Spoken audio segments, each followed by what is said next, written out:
Welcome one, welcome all, welcome to another exciting episode of Tales of Citizens right here. I am Bridger, and today we have got a lot of stuff to talk about. It's the beginning of December. We just had a big anniversary sale. It was a blowout. Everything must go, but they're digital so we can make copies. So infinite things must go. I don't think that works, but let me welcome my co-hosts. We've got Callie and Gray here. Welcome, guys.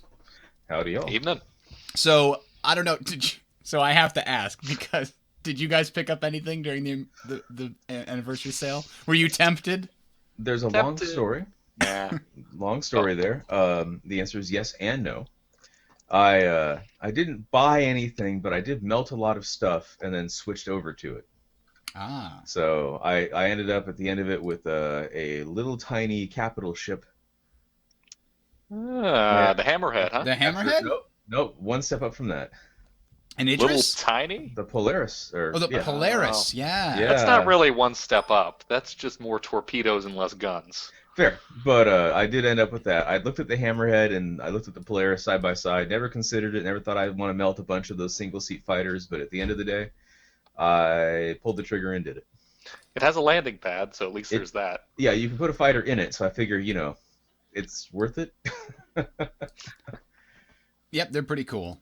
All right, anyway, today we're talking about a lot of things, and for those of you that have been listening to the show for quite a while, you would know that for a long time we had a section at the beginning of the show called Life in the Verse, which the original goal of the section was very optimistically to talk about the things that were happening, any stories or interesting things that happened while we were playing Star Citizen, which of course couldn't happen, so we decided to expand it to life happening in general pop culture. Have you seen any good movies, played any good games? We moved that to the end of the show, but now that we've actually had some experience playing Star Citizen again, we're going to move that back to the front a little bit. Gray has been playing in the 3.0 PTU, and I know that Callie, you also got involved in the public test server for a little bit, to at least one degree or another.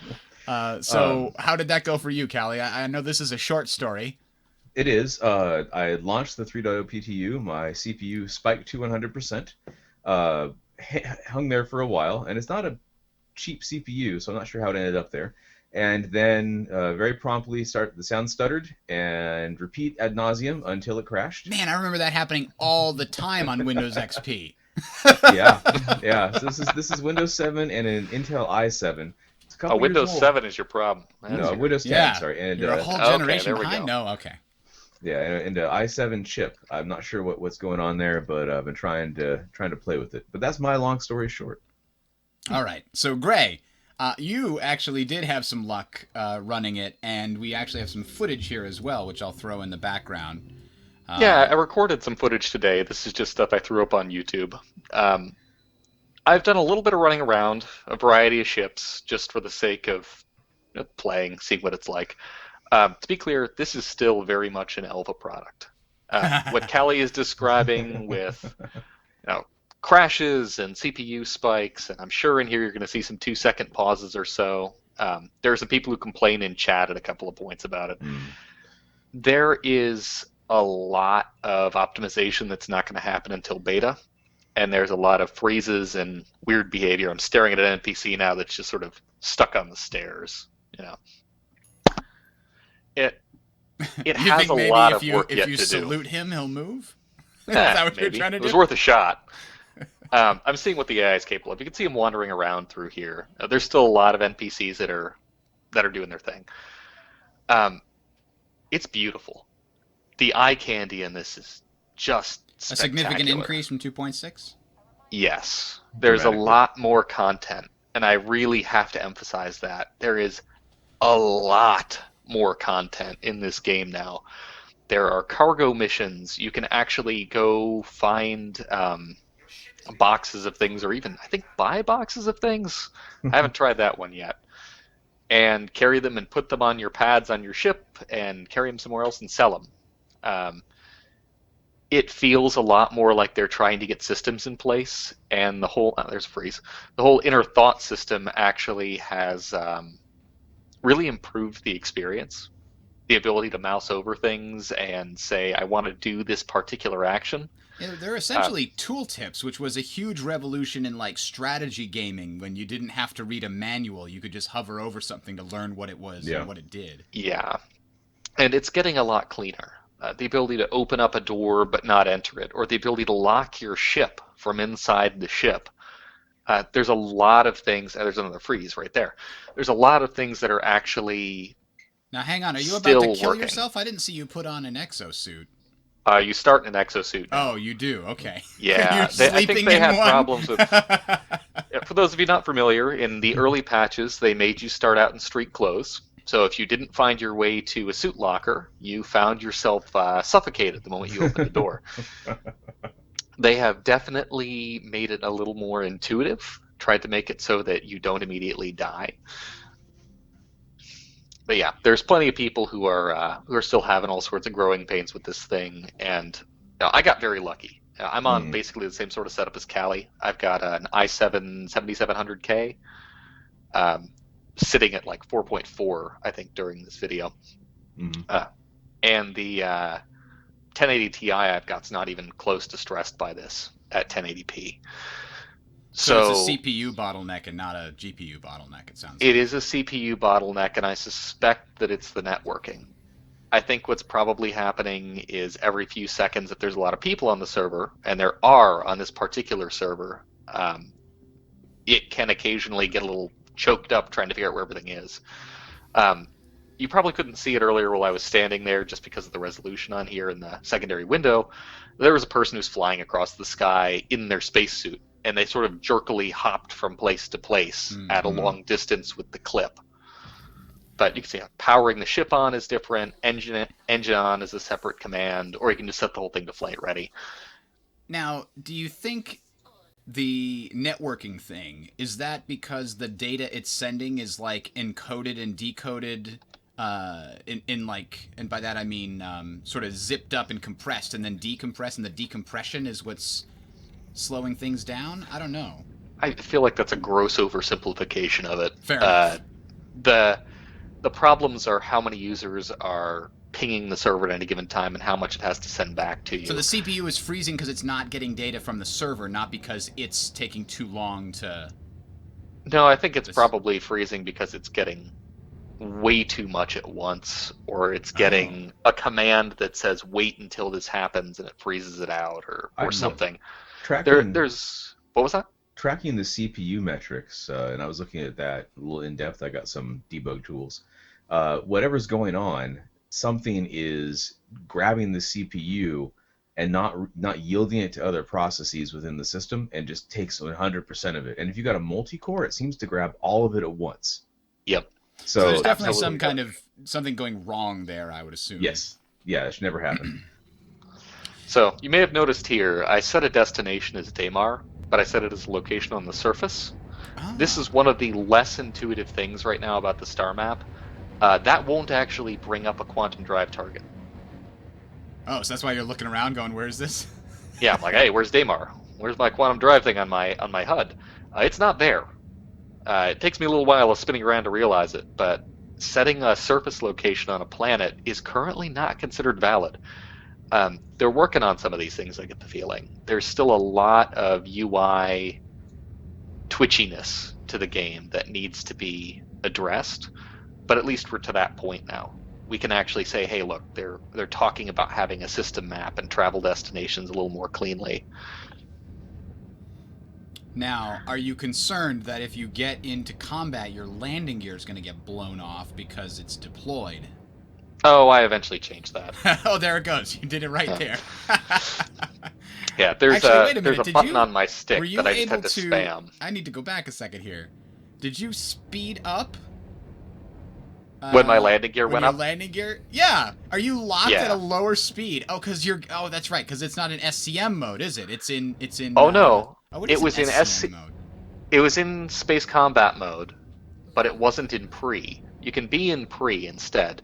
But if your landing gear is down, which is now a separate thing from the flight mode, you can hypothetically be moving at a lower speed despite being in SCM. It's another one of those sort of unintuitive things they need to work out. See, now I've targeted the planet, now I can see Daymar, and here comes Quantum Drive.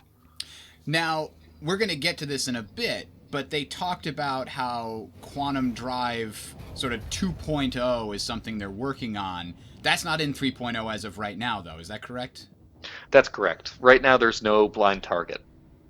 There's simply quantum drive point to point. And it's much more of a, you do go very fast. I think you can disengage it, but you definitely don't have the ability to just point into black and to go. Gotcha.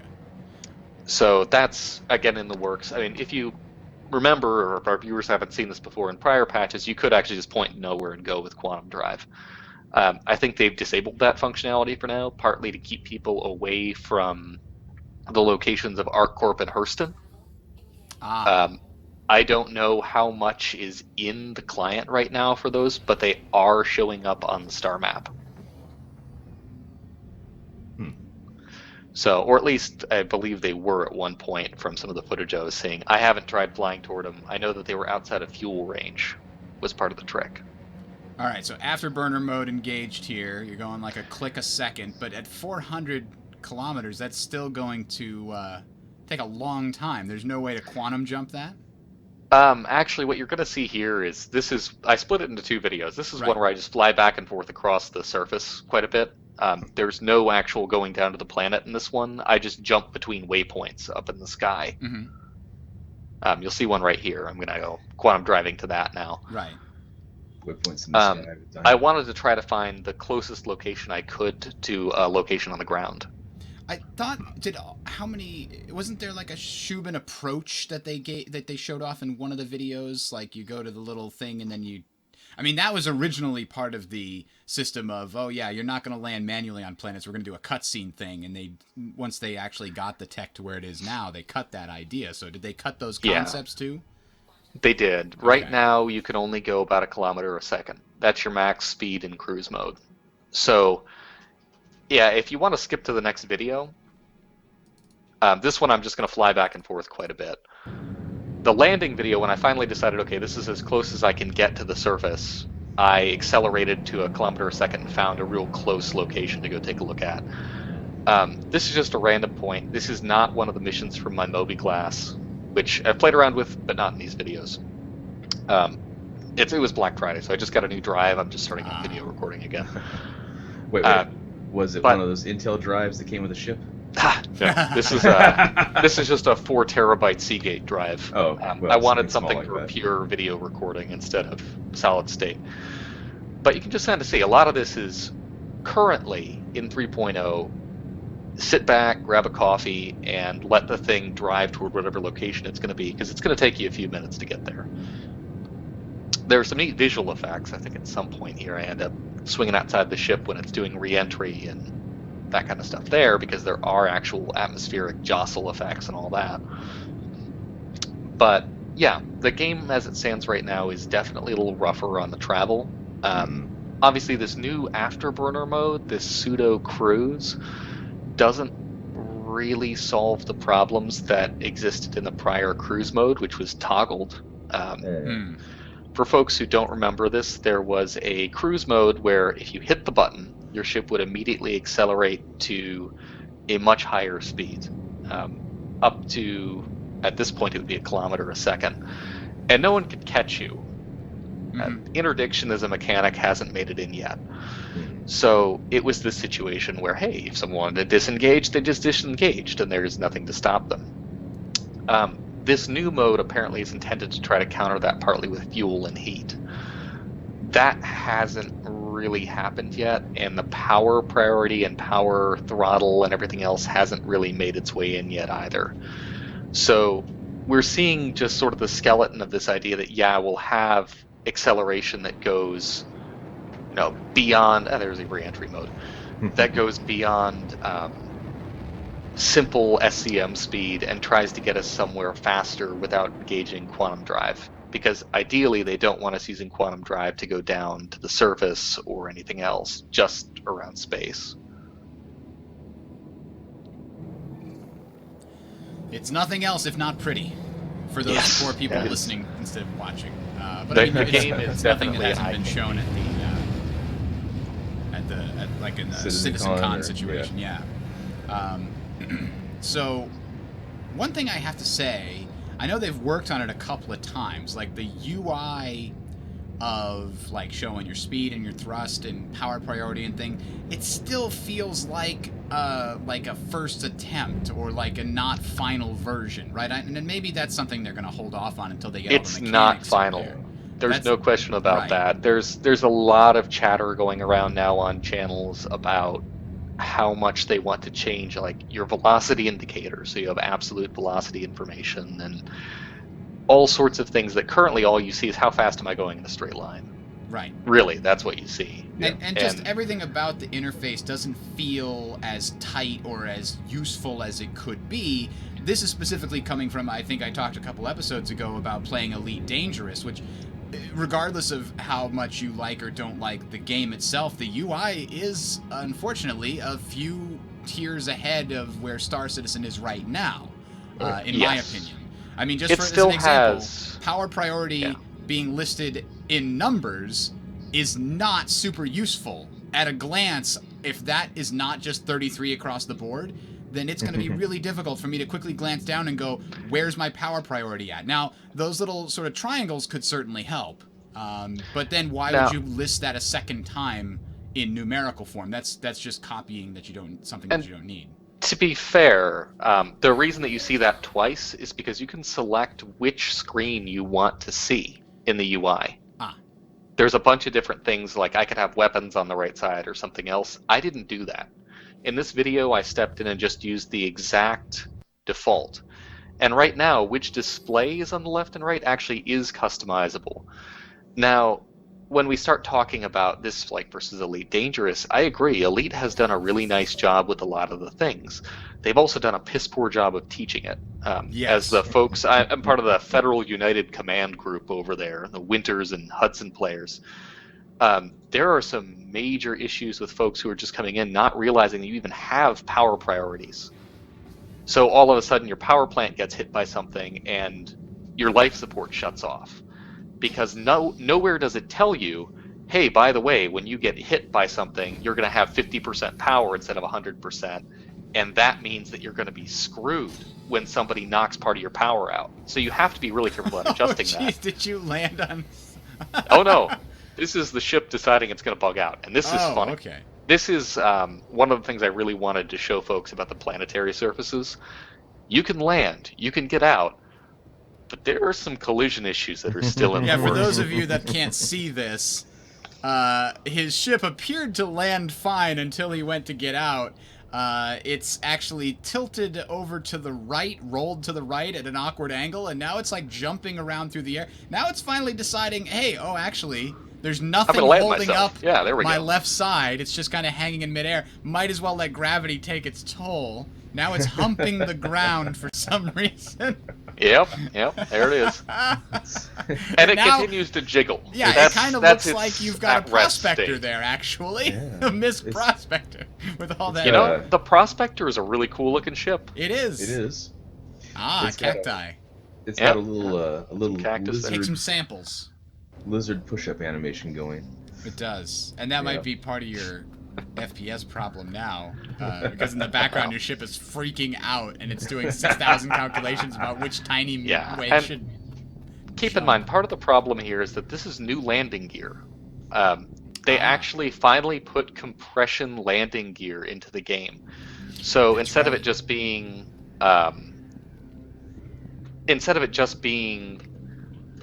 what do you want to call it? Just a static surface when it impacts. The ship now attempts to compensate.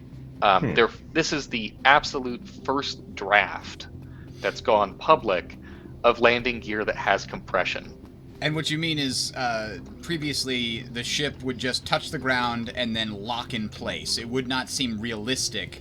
The new landing gear, when it hits the ground, you see the shocks of the landing gear absorb the weight of the ship over the course of a few seconds as it touches down, and then it sort of bounces back a little bit. So they've basically modeled the shocks and the compression of the shocks on the ship so that it looks like physics is actually impacting what's going on there.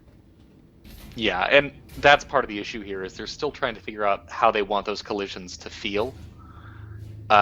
So they're tweaking numbers in the background to try and make them right, and in the process, they're introducing And we end up bugs. with Diggle. And I think what we're looking at here is the first instance of space weed. Yes, we have a lots of space space Hydroponics going medical here. hydroponics garden here.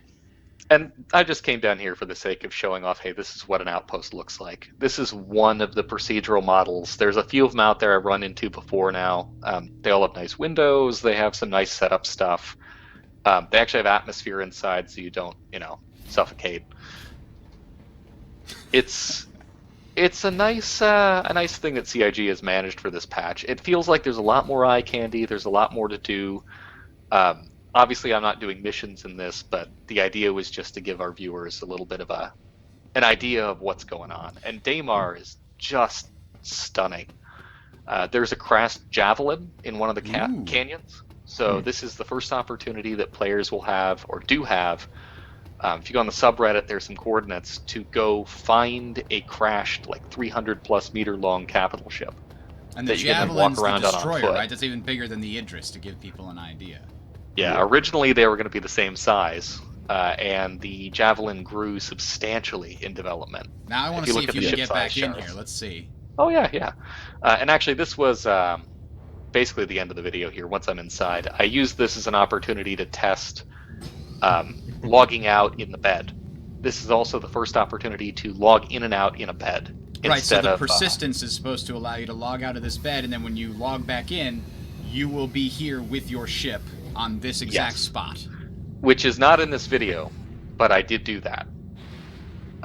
Although when I logged back in the second time, I logged into Port Olisar, so take that as you will.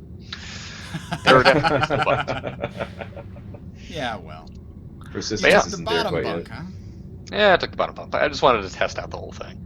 But yeah, there's 3 big moons. That actually there's does a look kind of planetoid. Yeah. And there you go. Yeah, so persistence isn't there, but the logging in, logging out is. Yes, logging in, logging out is there. Persistence of the ship actually is there sometimes, but there are bugs. Huh. Or at least, supposedly, that's what I'm hearing. Okay. Yeah, it's an improvement. And Daymar is the... Daymar? No, the one that has the... Delamar? The one that actually has the base on it? The city? You got me on that one. Not ArcCorp? No, not Different ArcCorp. one. There's the one that has the asteroid base. It's not supposed to be in Stanton. Oh. It was part of their kind of cringy RP demo for the space station Grimhex? No. It was part of their not CitizenCon, the German convention. Oh, Gamescom. Yeah. When they had the Gamescom presentation, and they were running around on the surface of that gray moon-looking planet. Gotcha. I think that might. And they were doing the face tech they were showing off. Mm-hmm. That base is in 3.0. That whole big base. Oh, cool. And that's way further out than the moons. It has its own orbit around Stanton, but you can get there and you can land there. It has these big opening doors. Bay doors that your ship then lands down inside of, and the bay doors close over your head, and the atmosphere comes in and all that. Martin Deschamps in the YouTube chat says that it's noted that that the log out log in thing to work, it has to be within the same instance currently. So yes, it's possible it does. The second time you logged into a different instance, or is it the same? I know that I logged into a second instance the second time. Okay. Because I had the same players talking the first time, different players talking the second. Yeah, it was not the same instance that I logged into, so I ended up in Olisar instead. Gotcha. Okay, so anyway, that was pretty cool. We got a live report from our our man on the ground. But let's talk a little bit more about the other things that have come out this past month. So we had a couple of ATVs before the big anniversary series, but to be honest, the only one that I thought that had some really interesting things worth discussing was the Evolution of Quantum Travel, Part 1, which basically described the fact that they are changing the way that quantum travel works. They're taking a second swing at it from a design standpoint, essentially. The way that it currently works is you pick a spot in space and you go into quantum travel and you travel there at a specific speed. And if it's far away, it takes a long time. And if it's close, it takes a short time. And that's all there is to it. But as you may have noticed, that could lead to some pretty long flights, like that 8-minute CitizenCon flight, which, if that was the longest possible flight, like from one side of a space system to the other, I could probably live with that. But that was like from one side of Crusader to the other, right? It just went from one moon to another. It wasn't even across the solar system. So they needed to, and I kind of predicted they would need to have something. That wasn't one moon to another that took that long. That was one planet to another. Okay, that was one planet to another. You're right. That was across the solar system. It was across solar system. Okay, I concede that point, but it still wasn't across an entire solar system from like Neptune orbit to Neptune orbit equivalent is what I was trying to get at. It was like Earth to Mars. Earth to Mars is about Earth correct, to Mars at their furthest points kind of thing. Yeah, rather but than keeping in mind the fact that Earth and Mars at their furthest point is still a ridiculously short distance compared to like Earth to Neptune. Yes. So that was my point, which is that going across a solar system the long way could take as many as 20 or 25 or 30 minutes. I would like to counter that point with 2 words. Okay. Hutton Orbital. Better. Elite Dangerous has this thing called Hutton Orbital, and it made the news this last week, actually, because a player flew for something approaching 6 hours after being told they would get a free spaceship if they managed to get to this station. Oh, no, did they tell... was that another player? Another player told them they would get a free Anaconda. Yeah, is that this is the equivalent of press F4 to or F10 in Counter-Strike to get a free gun and people disconnect? And what ended up happening is this person flew all the way from the star to there, plus I think a few jumps. I think they had to go from somewhere else to start. Okay. But it was it's 0.22 light years from the star to there, and I think your max speed is somewhere around 1,000 C. So I think minimum you're looking at 90 minutes if you're at full acceleration and you never get interdicted and you're never interrupted. Mm-hmm. So you can go make yourself a sandwich in an hour and a half. But that is considered like a travel time that people make in Elite Dangerous. People will do this. I mean, so saying that we could talk about 25 minutes in Star Citizen to get from one side of a space or from a system to another, that doesn't scare me quite as much. What scares me more is how long it takes to get between jumps. That is unusual in Elite, right? Because I was playing around and it usually took about 3 to 4 minutes to get to a place, maybe 5 or 6. And that's a normal travel time to say, like, it could take 6+ minutes to get somewhere. But also keep in mind that if I want to go from one system to another, generally you estimate between 30 seconds to a minute per jump. Mm-hmm. And it's not unusual to have to take 15 to 20 jumps, even within the bubble, to get from one place to another. You're talking 15 to 20 minutes of get around the star, hit load screen button. Right. Which is my point, which is if you've got an hour or 90 minutes to play and you want to, I want to do this quest in this other system over here. Let me spend 20 minutes getting to the Stanton jump point that'll take me to Terra or whatever, to Earth, to Sol. So my point was the 0.2C default static number to bring it back around to the original point. Well, they've said 0.2 may go higher. Their 0.2 is no longer the limit. They're now calling that some sort of an average. So now, depending upon the distance, your ship will essentially do a curve where it ramps up to a maximum speed, travels at that maximum speed for a while, and then ramps back down again. That's the way that I read it, the way that they were explaining it. And that the visual effects on your ship while traveling will be different depending upon how fast you're going. So they wanted the idea of like having a quantum barrier, the way you have a sound barrier in supersonic flight that you can see, like kind of riding behind the ship on the airwaves. They wanted to have that quantum wave sort of traveling to the side when you got fast enough to have the idea of like, this is a thing that's making you're doing something amazing. That's what they wanted it to be. And they are talking about, in the future there's going to be interdiction. Roberts was talking a lot about how you'd probably get, as you're flying from ArcCorp to Hurston, like notices about a couple of things around you or radio contacts or whatever you want to call it, in addition to maybe people trying to stop you if you have a whole bunch of stuff that's valuable. At least that would provide some dynamic gameplay. Hmm. And the current like money train in Elite Dangerous, people are calling this the money train, is that you fly from one planet or in one system to a planet in another system with passengers, noisy cargo, as the case may be. Okay. And when you're looking at that, the way that people are doing the money train is 20 plus minutes of flight. I mean, plain and simple. The idea is that the further you have to go in the second system, the more money those passengers are worth. So that's So why they that want to 6 hour find a system. location. They want to find locations that have a relatively far travel distance, and sort of balance that against the fact that if the mission's worth more than 25 million credits, Frontier says, haha, screw you, and turns your game off. Won't let you actually pick up the mission. Huh.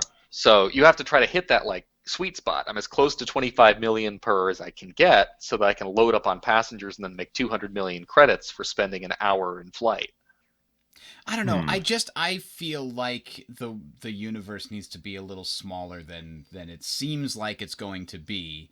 But Ashland says he thinks people are underestimating how much time they'll hang out in a specific area. That if I you're in agree. the Stanton system, it's like you're in, Durotar, and when you want to go to another quest area, then you'll go to a different part of the Stanton system. And if you wanted to go to another continent, you're going to another star system. Like that's the parallels being drawn. And Yeah. maybe I don't know. I guess that could be the case. It, Well, I mean, that would be the idea, right? If you're doing long haul trucking, there are two words in there that are very important: long haul. yes. Um, if you're talking about just doing missions, like we're supposed to have a whole bunch of quests that you can pick up at Levski. It is Levski on Delmar, Levski Right. base. Hmm. Um, and you could potentially run missions for this guy for the 20 or 30 minutes that you have to play. Yeah. Just with the understanding that your travel time from Levski to wherever you're going to go is going to be really short. Like you're going to be in this He's not giving quantum you drive missions to bubble. go to another moon or another planet in the Right. system. Or He's if he saying. is, it'll be a really nearby one. Right. Like the idea is that there might be some longer range missions, but there's going to be a ton of short range ones. And if you're talking about the NPCs being able to basically dynamically generate missions in time here, procedural generation along the lines of what you see in Elite, with a little more logic tied to it, then yeah, there's going to be a ton to do. There's going to be Yeah. a guy who's always asking people to go get salvage. There's going to be somebody who's trying to always tell you to go interrupt other NPCs that are trying to ship cargo. One thing after another, that if you show up at these bases, you'll have something to do. And for that matter, if you're doing something as simple as being a miner or a salvager or something like that, your 20 minutes might be you go find a rock. And spend 20 minutes at the Rock. Yeah. Now, it also depends on how much they lift from, say, Freelancer, which was the last Roberts game, You're right? gonna end your sentence there. It also matters how much they lift. Do you Look, even bro. lift? Go ahead. Bro. So one of the examples there is, yeah, travel time was very intrinsic to the missions you took, but you bounced from station to station in these hyperlanes. And we haven't seen like a system to system jump yet. Like, we have some concepts for what that should look like in our own. We have Elite Dangerous as an example, but we don't know how Star Citizen is going to do it. So if they do something along the lines of Freelancer, where you get into a hyperlane and it just sucks you down the pipe, and you get interdicted by pirates that are waiting for you to go by, and you get pulled out, you have to get back into it to keep going. It could be a 5 minute trip could get to be 20 minutes with 3 dogfights based on that kind of setup. Now, Freelancer was rushed because Microsoft needed it published, and Roberts wanted to take some time. So I'm hoping they don't do it that way. But that's the last example we have from Roberts. So We it could see sounds some sort of like quantum highway down to, or no, highway of sorts down to planets, Yeah, still with that kind of thing. And we yeah, will for ArcCorp. We yeah, know that they're not going to let us just fly and, crash straight into the sides of buildings. yep. it sounds like to me we're hitting another situation where you got different people backing the game who are expecting and wanting different things. Some people are going to be prefer to have more immediate gameplay. They're like, I bought this game because I like the fighting, or I like the salvaging, or I like the first person shooting, and I just want to get to that part that I like, and waiting for 10 minutes to travel there is a problem for me. And then there are other people that are like, no, it destroys my immersion to get somewhere right away. In fact, the collector's edition should ship with an entire box set of Peter F. Hamilton books so that I can read them while I'm long haul trucking across the galaxy. Clearly. And that continuum, wherever they land on that continuum, it's going to piss somebody off. So we're going to have to wait and see how that turns out. But for now, let's jump into the anniversary specials that came out this week, because there was quite a lot of stuff, including, 2 new ship concept sales, right? The Hawk and the Hammerhead. 2, yeah, you're right. I forgot about the Hammerhead. And then the UEE claim licenses. So let's kind of go in the order that they were announced over time. They did the Anvil ship sale, and they had really cool, actually, ship shape updates that I didn't necessarily like watching before, but they've done a really good job on these ones, and I found some really cool things that I enjoyed learning in those ATVs. If you are at all interested in what's happening with your ship, just pick up, if yours isn't flight ready yet, they probably talked about it a little bit during either the Anvil one or the Aegis one, et cetera, et cetera. So the Anvil, we for those learned, looking for information on this, by the way, show notes are on the YouTube channel. They're actually in the description of the video. So there are links inside of that to the different parts on the RSI website. We've done your work for you. Yes, and you can also find those show notes at talesofshow.com if you're listening to the podcast. There should be a link to a Google Drive that has the show notes for all of the various podcasts that we've done. But the anniversary special. So the Anvil Aerospace one, the big news in this ATV was the introduction of the Hawk. And we've got a lot of bird-named ships here so far. Be the arm of justice here. So it's more of a falcon then. That's a great-looking ship, though. It's a great-looking ship, you're right. And it's the bounty hunter ship is how they've been sort of chiming it. Like, this is your Boba Fett's equivalent ship. Well, the starter one. Let's be starter clear. version. This is the starter level bounty hunting ship. And actually, no, this isn't the only one, because wasn't there a bounty hunter version of the Avenger that had like a prison lockup in the back? Yes, that is the standard one that you can buy at this point, actually. Ah, okay. The Titan is cargo. I don't remember what the name of the regular bounty hunter one is, but anybody who bought... This makes it look like the back of this also has like a prisoner slot. Right? Yeah, it's a prison chair. That's the back of the ship, because you can see the thrusters there, and it's got like a little slot for prisoners. That's the cargo hold. Is specifically a seat for locking people into. Yep. That's what it is. I got some valuable cargo here. How big is it? Oh, about 6 feet tall. So there you go. It's definitely a nice looking ship. And it's specifically designed, so it comes with an EMP, as that's like the main interesting thing on it. Besides that lockup slot in the back, it comes with an EMP so that you can disable. It's got a pretty nice package of guns on that thing, too. Right, and it's designed like you use the guns to knock out its engines or something, but you use the EMP to slow it down so you can more precisely hit it and not have to worry about destroying your target, since you're trying to bring them back alive, or at least in one piece usually. So what are your guys' thoughts on the Hawk? It's a little slower than some of the fastest ships. It's not going to be as good at direct combat. I'm curious how it works against the Avenger, which was the original bounty hunter ship, which had the internal lockup and the whole bit. The Avenger has become much more of a hybrid. Yeah. As time has gone on, the fact that it's one of the smallest ships. People have asked me about this recently, actually. It's one of the smallest ships you can walk around in. Okay. So if you're talking about a starter ship that you want to be able to walk around in, you want to have a little bit of cargo potential, bounty hunting potential, decent weapons loadout, that's the Avenger. If you're talking about a ship that's purely loaded for combat and maybe then going down to the planet and stun gunning somebody and then strapping them into your bondage chair in the back, that's this ship. It definitely doesn't have the walk around. So I'd imagine it'll probably have more guns. It'll probably have a better turn rate. It may or may not be faster. I don't know about that. But it's definitely not going to have the all-rounder that you get with the Avenger. Yeah, we can take a quick look here. Does it have... No, it doesn't have anything else in this. Okay, so that's the Hawk. The Hawk is pretty interesting, but I think the one that everybody wants to talk about is the Aegis Dynamic Hammerhead, because holy cow, This thing is awesome.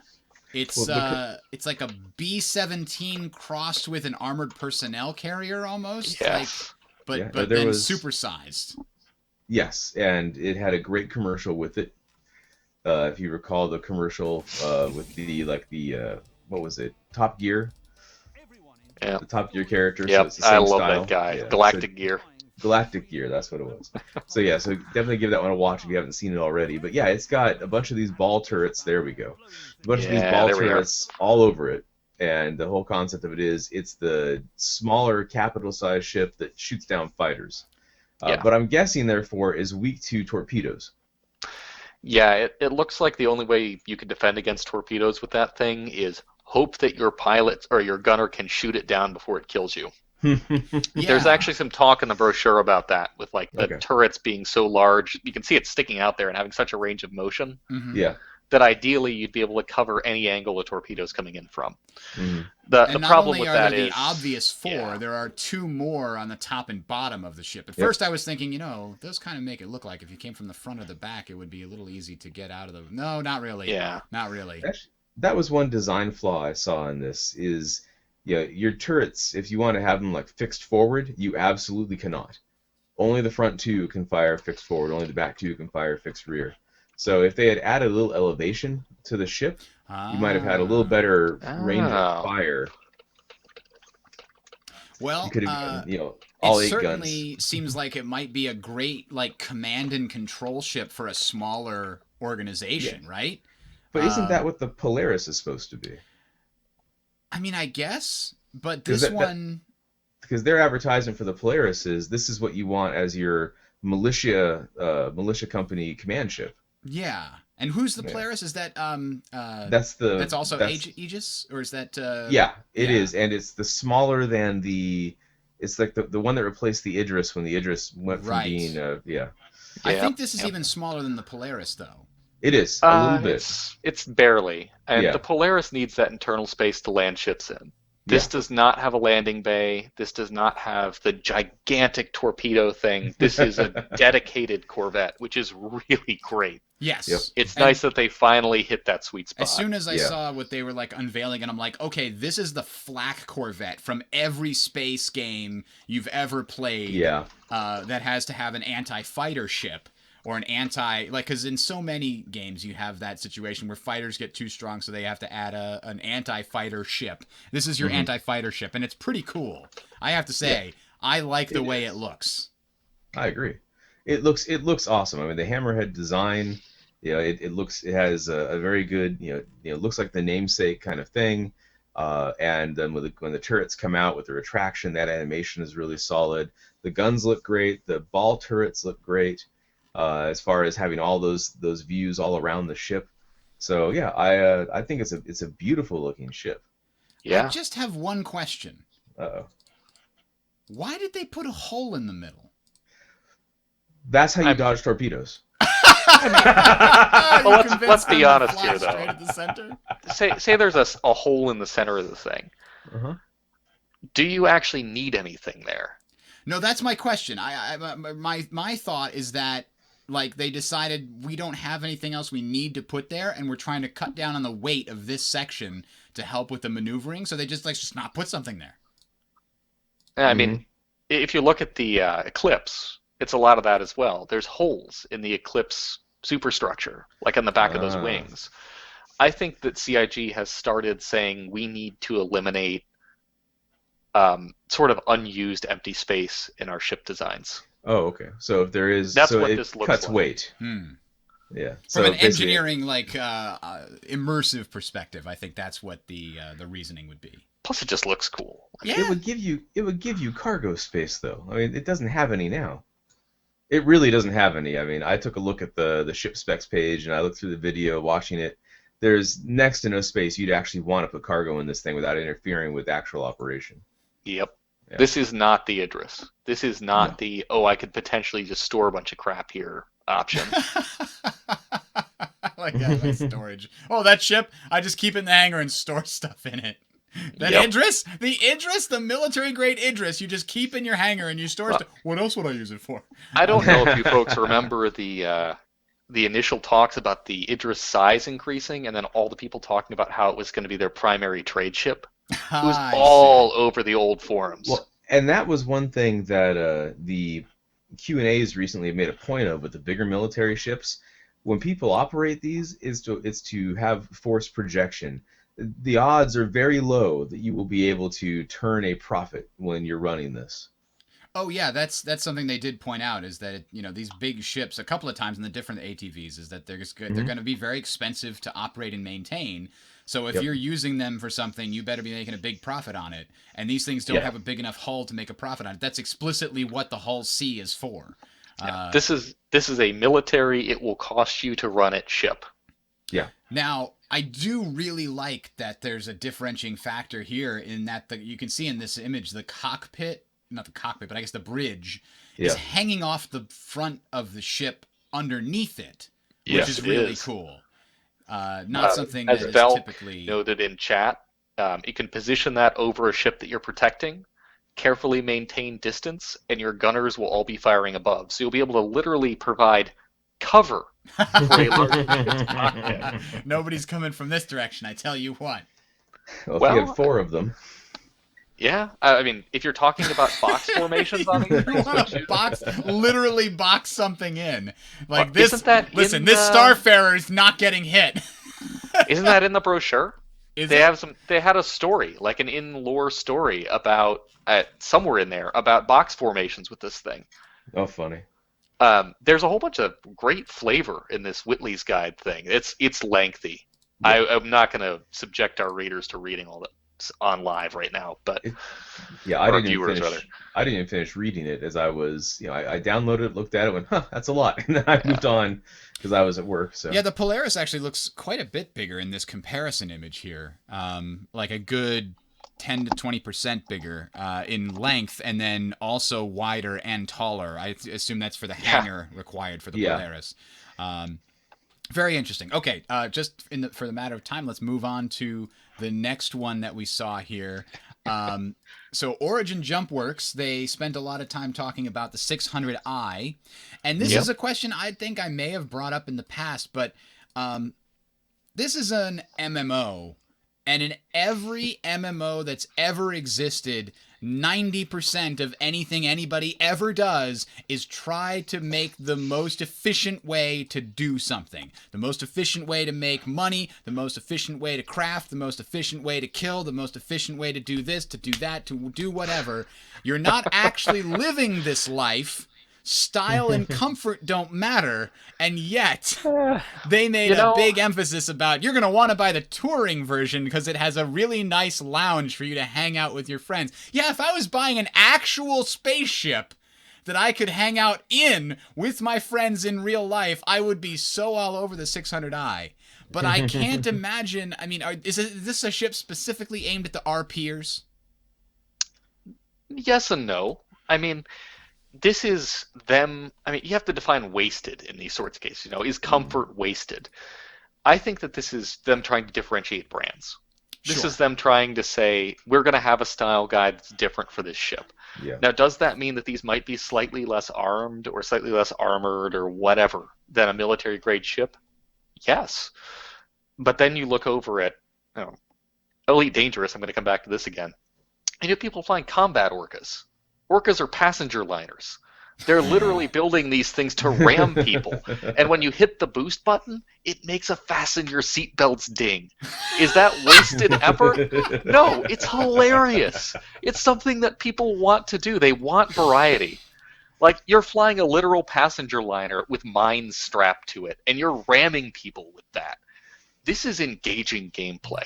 It's emergent gameplay, that's for sure.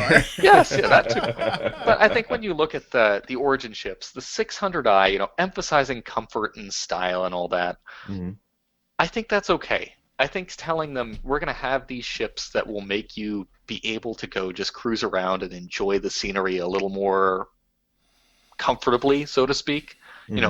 Big windows, lots of glass, leather interior. Pool it gives you the impression. Hey, people already know how to play pool.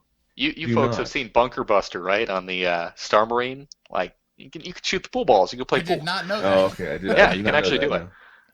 So Do not. anyway, I mean, I certainly understand your point about the style guide and how origin ships are setting themselves apart visually and aesthetically. And my point is, I'm specifically thinking functionally. If you're Well- lining up your 600i versus some other ship for any role in the game, Mhm. I don't see the 600i doing any of those unless your role is sightseeing, which is what they're emphasizing. Like, it's It's literally bigger than a called Connie. the touring module for the It is. 600i.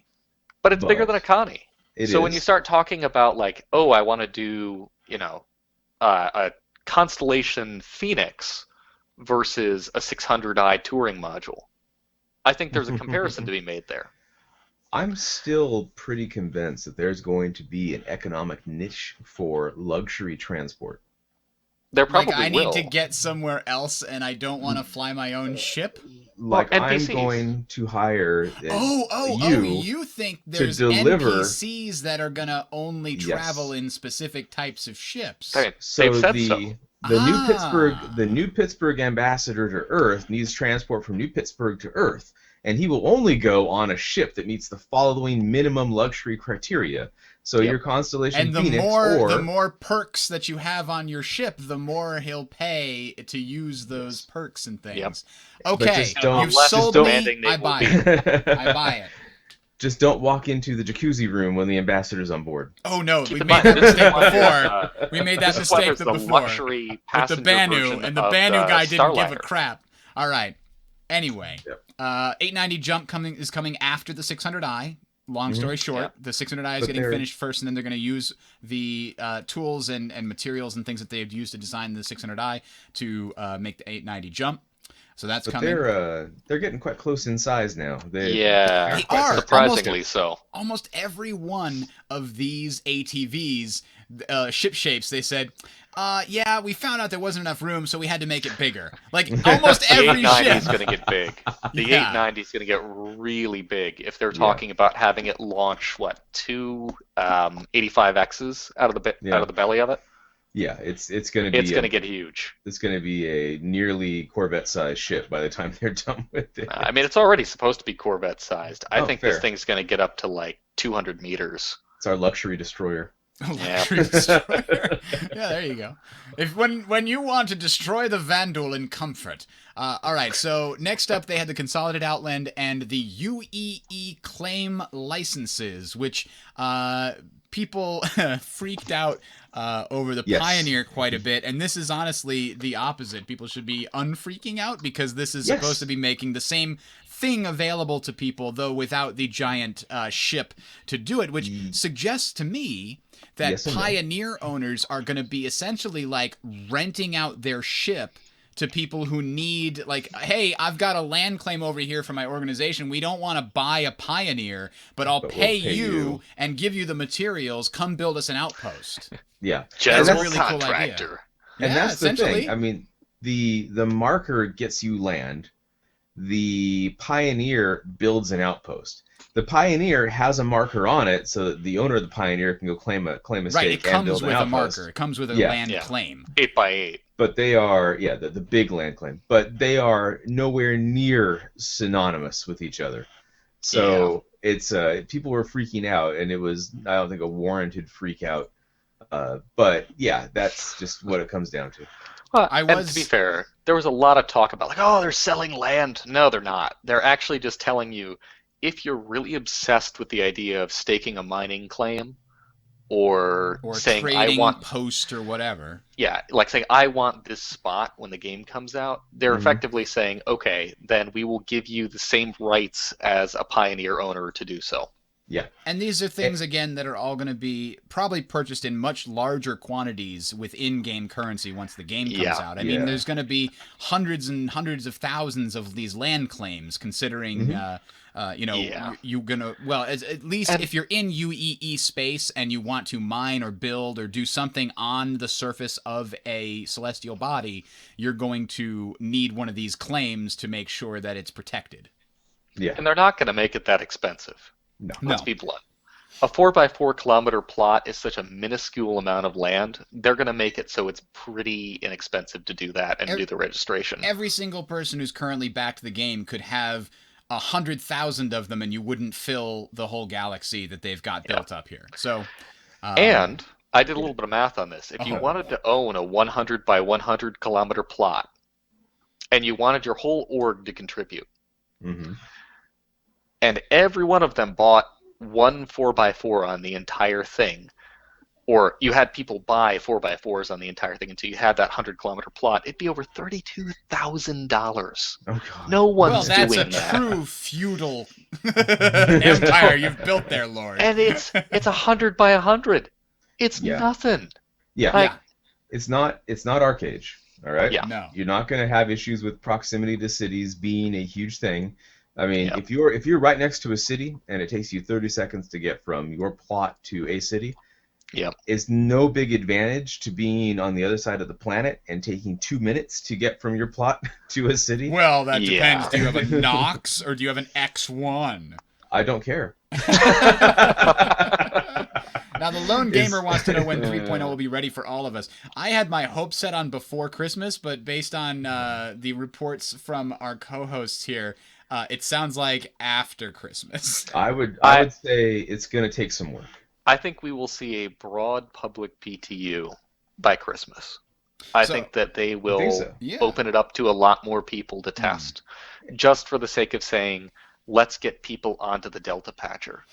But, and I feel this needs to be stated again and again and again, there will be bugs. Yeah. Yes. And you will have the Jitter Lancer, I suspect. The Jitter Lancer. Or in my case, you will have the audio stutter as it pegs your CPU to 100. Yeah, maybe. I mean, we'll see about the CPU stuff. I don't know if that's going to get a fix between now and then. I don't think it will, to be honest. That is one of those things where you start moving a lot of your processing from the CPU to the GPU, i.e. optimization, which I don't think is going to get a pass before Christmas. Yeah, we'll see. All right, I'm so curious. the Mustang got a little rework. If you're interested, check out that particular ATV. They basically gave it landing gear because they determined that they still want the ship to be able to land even if a wing gets blown off. Now, I agree. That is a very valuable feature. Like, Consolidated said, we hadn't considered that. We're going to recall all the ships and build new ones. Replace them. RSI had a couple of things, including the Orion, which is our minor, which is interesting. That's the huge mining ship, right? Yes. Not the It's Prospector. a lot bigger now. Prospector's the smaller one. The Orion almost doubled in size versus the concept. The Yeah. initial concept. It is huge. They really went all out with this one. I think that the Reclaimer taught them a lot of lessons about industrial ships. The Reclaimer we've seen a lot of lately. Yeah.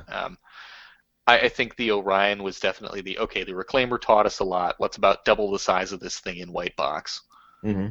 And I'm trying to, for those of you that forget what we're talking about here, because it's been a while since they talked about the Orion. This is what we're talking about. It kind of looks like a giant laser cannon, but with like a Hull C style arrayed storage in the back of it. And for ore, exactly, specifically for ore. And this appears to be just a deep space miner, right? This is going to go after asteroids. This isn't landing on a planet. Yeah, this is a multi-crew miner. And trying to do this thing solo will be difficult. The Prospector can actually land on large asteroids and moons, as I understand it. So that's what that's good for. This one is only good for space mining, but it does it at probably a much higher accelerated rate. I don't know where the visual they had for that was, but there was a picture of the old model versus the new one. It's like this versus this. Yeah, it's pretty big. It's a pretty big difference. Yeah, it's going to be the size of an Idris. It's going to be huge. All right, so that looked really cool. The new Phoenix interior shots, very cool. Check it out if you've got a Phoenix Constellation. Definitely check that out. The Hull C is currently. I'm actually very excited about the Hull C making progress because the Hull B is a ship that I picked up for hauling. It's a nice, cheap ship that's got a lot of cargo space. So if you're just looking for a ship that you might want to do some mercantile runs on, I think the Hull A or the Hull B are probably a good way to go. The Hull C, though, of course, is the big one. That's like, I don't know, what is that equivalent of? Like an actual freighter? Yeah. Yeah, For all Yeah, that's I intents the and would goal. say purposes, it's equivalent of a supercargo ship. if the freelancer is if the freelancer is like an 18-wheeler, is that what you were expecting it to be equivalent? And then the freelancer max, maybe the freelancer max is like an 18-wheeler. The freelancer is like a big extended pickup truck. And then like a box truck, like not an 18-wheeler, right? The max is like an 18-wheeler, and then you got the Hull series, which they go from cargo planes to massive freighters. Even with the size of the Hull C having grown quite a bit with the latest updates to it, what a shocker! Yeah, it's still nowhere near the size of real life cargo ships. Yeah. It still doesn't even come close to the stuff that pulls into port in Seattle here. I'm sure we'll have to go to a Hull E for that. And that might not even quite hit it. Really? I think the actual scale of some of the big cargo ships here on Earth, people don't realize how freaking big those are and how much they carry. Yeah. You see it in Seattle, like you mentioned. You see it in Long Beach down here. Any coast, if you look out there, or if you're want to go crazy and get a boat and get out near them, you will be mystified by exactly how large those ships are. And even then, they're smaller than some aircraft carriers. Yeah. And what's really interesting is the thing that's been holding up the Hull C is that the ship itself needs to animate in order to fold up into itself. And other ships have animations on the structure. This one has to have the structure animate, and that's the difference. They've had to spend a lot of time working out how to make these ships essentially animate the entire structure while holding on to their different physics grids and their lighting and all of the things that keeping them attached and making it all work. So that is a very interesting concept that I didn't realize that was going to be a problem for them to have. However, the good news is they've made a lot of progress on it, and they're going to use that on some of their other ships that also have the same thing. Here you can see the actual process by which they have some animations put together. Let's see if I can pull that up again. It's a really cool looking animation. I wonder if their progress here is going to help, like the Banu Merchantman, which is supposed to have the ability to have some ability to open, but the whole hull doesn't move around. They've said it'll help the Pioneer. The Pioneer has folding arms. Got it. That's right. The Pioneer has to expand out and actually build things. So that's large pieces of it. It becomes a giant 3D printer. It becomes a giant 3D printer, exactly. Really, the Pioneer is a big 3D printer, yeah. And in fact, that is one we kind of skipped over it, but they did talk about the Pioneer a little bit in the Consolidated Outland ATV, and they talked about how they had to try their best to make it look like it was actually manufacturing a thing, but since they couldn't actually go through every step you would normally need in order to see an outpost get physically built, because it would just be a nightmare of work to recreate that, they show it making the start of something, then they pick it up and put it in a magic box and close it and wait for a while with some loud banging and noises, and then it comes out done. So you don't get to see the whole process. Well, if they really wanted to, maybe I should send this to their design team, because I know they take suggestions from players. There's a Russian company that is 3D printing houses. Yep. And I wouldn't necessarily want to live in one, but they do concrete and rebar, and they do a 3D printer, and they just lay the whole thing out one layer at a time. It's an amazing video to watch, and it is sped up. So maybe they could try it, something like that. Just lay in, block, block, block, block, block, block, block, block, block. Just as an animation that you can't touch. Yeah. And that's the problem, is they don't want to have to create hitboxes for that partial building or anything else. You can do a lot with animation that's just sort of canned, that you can't ever have it stop halfway. Yeah. So if the thing gets blown up, the animation gets canceled, everything gets removed, and tough. Yeah. All right, so that was pretty cool. Drake Interplanetary was the final one. And we're picking the next Drake ship, I think, for the next week or so, right? This is into early December. You have to vote for this. There's a link in the show notes again, talesofshow.com. Just click in the top where it says show notes. And this is basically a choice between a scout carrier, a salvage ship, and what was the last one? The Explorer. The Explorer, so it was that's users. right. No, the last one was not an Explorer. The last one is multi-crew Drake Explorer. That was the second one. The scout ship was a user's choice. Let's be clear. That was one of 3 ships, and pocket it was carrier. Yeah. Well, no, not a pocket carrier. Scout That's carrier. The funny part. It's really a ship hauler.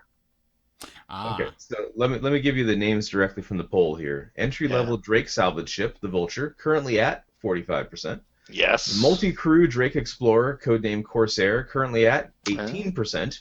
yep. And then the Drake Scout Carrier, codename Kraken, 37%. And I selected that one because I wanted to unleash the Kraken. Yeah. I definitely Yep. picked A. I went with the Drake salvage ship because that's something we don't have is an entry level salvager. We get the Very reclaimer, which true. is a massive Yep. investment. You have to have multiple people. Oh, actually, no, that's not true. The Crucible, is that a Yeah. single person? Crucible is a No, it's a repair multi-crew. ship. Ah. It's a Oh, repair that's ship right. and It it's is a multi-crew. repair ship and not a salvage ship. That's a good Yep. distinction. That's a good point. So yeah, we don't have a multi-crew salvage or single or even like a low crew salvage ship. You got the There reclaimer, is which is the huge one, and this would be an entry level one. And I think that's something that we're missing, and that probably be something a lot of people need. So to add a little caveat to that, everyone has an entry level salvager. You get out with your welder and you start cutting Yeah. pieces off of That, wrecks and put it in, that's and the put it It's in point your of called this your whole thing. multi-tool. Yeah. The entry level salvage ship, as it's being called, really it has to find a way to distinguish itself from people with handheld cutters because they've said that like the Cutlass, you're going to be able to step out and take salvage and put it in the back of the Cutlass and lock it Yep. in a box. Um, they need a way to find a way to make the entry level salvage ship have a benefit. And I'm guessing it's going to be tractor beams and some kind of process to whack off big pieces into smaller ones that you can then go out and cut up or bring into a hole and cut up and toss the non-needed Yeah. parts away. Well, Gray, it does look like you were right. Somebody in the chat, Ashlyn, posted a comparison shot of the Hull E, at least as the Hull E was originally conceived, Yep. because remember, the Hull C has grown a little bit, so the Hull E is probably going to grow as well to make room for Yeah. the Hull D. But And if it's you a look at little how bit much shorter. cargo, Yeah, it definitely yeah, looks like, according to this comparison, the Hull E has about half as much cargo space as a Merrick Triple E giant Maersk. cargo ship. Oh It's an boy. S. Yeah. Those Maersk. things park in port here all the time. That's Yeah, it's a big ship. it But the fact is when you start is. stacking on top, the Hull E, it might get close, but in its original concepted form, it won't get there. Now, Maybe if they grow it, it will. Gray, somebody in the chat, Elwook, is asking to explain the difference between a pocket carrier and the carrier. You made a point to say that it's a ship hauler. Like, what do you mean the differences there? So the idea behind a pocket carrier, as people seem to think of it, is a ship that will launch small ships. Mm-hmm. Mhm. Plain and simple. When people hear carrier, they think aircraft carrier. They think something that's going True. to be a combat ship, or at least a ship that allows you to launch combat ships. Mhm. The Drake ship isn't that. Well, I The can read Drake you. ship has been advertised as saying it can launch or it can carry things as big as medium ships, Freelancer sized. freelancer sized. Well, But what they've stated is that it is much more of a ship hauler, and that you may have to actually land or stop and unfold in order to even let ships out. I think they may have changed their mind on that, and I will tell you why, just from the description here on the site, since I'm going to read to you. The Kraken. Drake's capital ship entry, space to park and store a few medium-sized ships, up to freelancer size, and transport them around the verse. Yep. Serves as a mobile truck stop in Yep. function with a small hub of stores, some less than legit, to help restock. So Yep. it sounds like You may strap them to the outside. in yeah, a lot or of it cases. has to stop moving to somehow get these ships out. It will, they also call it Yeah. a scout carrier You're in not the going to be able to title. launch the alert fighters, I think, is what Gray is saying. There's Yeah, probably a minute carrier or is two of an carrier's the wrong name animation. for this. So that was my kind of point. Yeah. This is a ship hauler. Yeah. This is a truck stop. This is what people This is- wanted to do yeah. with the original Hull series, right? They're like, oh yeah, we'll just strap a bunch of fighters into those They- container sections. They actually made that exact statement. They said, yeah, this Yep. is sort of what we were thinking of, or people were thinking of with the Hull series. But yeah, I think you're right. I think this could work as a carrier as long as launching your ships off of it, you don't Takes a mind it while. taking 2 to 3 minutes while you're under attack. Yeah. You have Yeah, to get out. And it's Drake. So Yeah. it's not like it's going to be like the world's finest construction. I This still is don't going feel to be like- a little bit. Who's gonna buy Drake? They keep making them sound like the worst ships ever. Because Like- they're It's- far cheaper than they would be otherwise. I guess so. Yep. I mean, Yeah, this is the entire goon swarm is gonna buy nothing but Drake ships, right? I think that's clear. Well, I'm For pretty sure, those, given the history now between Sig and Goons, they may therefore make Drakes a little less than cost efficient. Yeah. all right. Anyway, so the Drake interplanetary thing, they're doing the next ship choice, your choice. You can pick to buy there. Any other final thoughts on the anniversary sale here before we move on? I love the Uh, format. oh, there was one ship not in the sale that they showed. Which was? The Vanduul Void Bomber, which I hope they don't actually Oh. sell, but God, that thing looks badass. I Yeah. missed that That one. Was that was on the other, like the yeah, ground ship and it alien was ships? it was in their alien ships thing, but yeah. So if you do During the Vanduul, presentation segment, not the. yeah. So do Vanduul Void Bomber, and there's some new artwork for it, which looks just amazing. Clickety clackety But clackety clack.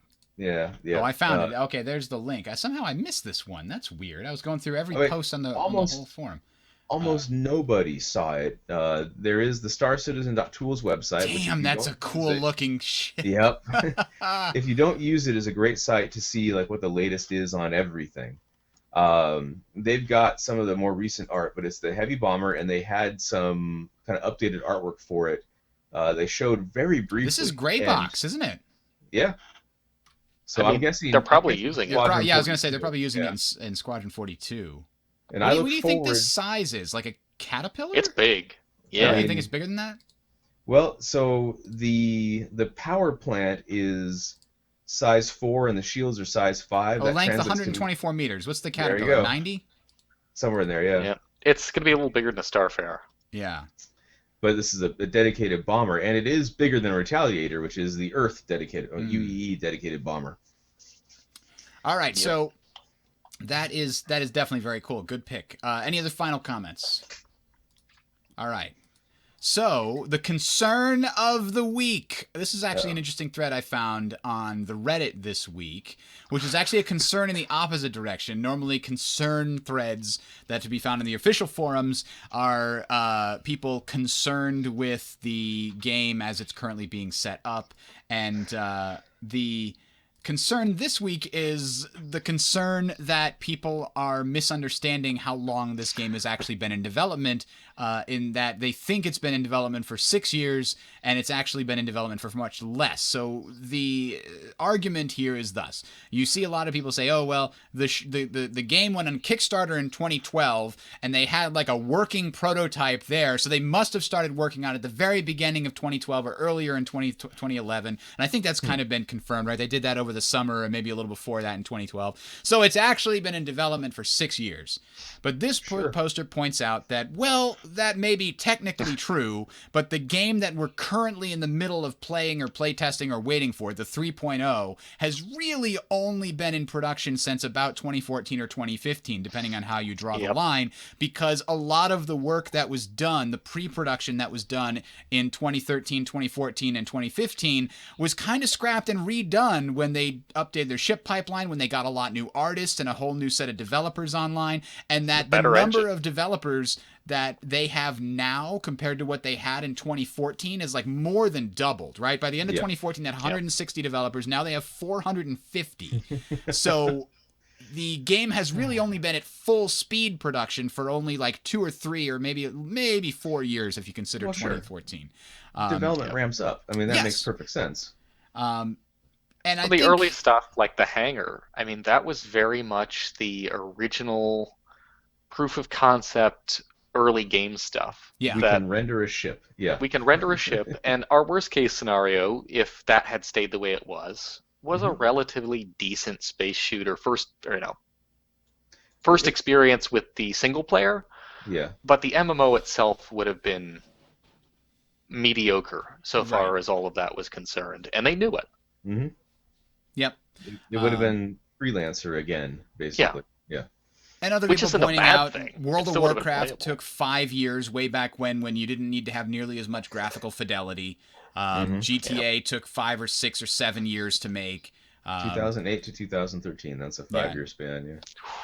GTA 5. So yeah, there's a lot to be said for the fact that if this thing comes out by 2020, it's going to have a pretty good average compared to a lot of others. And I honestly think 2020 is a very good prediction right now, based on the speed at which they've been moving and the progress that we can see here. See, but this is the point where we bring out that machine that we were so Nope, kindly told about. I'm not in the dev team. It's not going to punch me in the dick. It's going to punch them in the dick. So yeah, I mean that's my estimation. I'm not going to put any hard money on it. That's just if you put me against a wall and said, what is the time? When is it coming? That's my best guess. All right, so I can see that $1 bill.